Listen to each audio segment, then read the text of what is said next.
74-75 जागा गेल्या वेळी होता, त्यापैकी 57 जागा त्या आम्ही या जिंकलो होतो. माझे भाऊ एकट्या विषयात जिंकलो होतो. आता पुन्हा निवडणुका उभारलेल्या आहेत.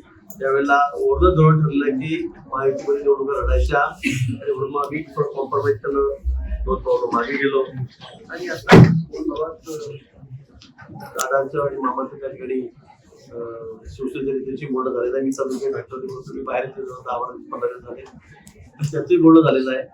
अजून नावं किंवा प्रभाग कुठले कुठले घ्यायचे द्यायचे सोडायचे ठरलेलं नाही. मला वाटतं उद्या थोडं मी थांबणार आहे सकाळी आणि तुला वगैरे आम्ही बोलून त्या संदर्भामध्ये काही गोष्टी मार्गी लागेल. किती जागांवर आपलं दावा? आमचा दावा तसा दाव्याचा विषय नाहीये. त्यांचं म्हणणं होतं 25 जागा द्या, 75 मधल्या 50 तुम्ही लढा. आम्ही म्हटलं होतं की आधी 15 घ्या, नंतर 20 पर्यंत विषय आलेला आहे. पण ते फार आमच्यामध्ये काही काढताळी नाही.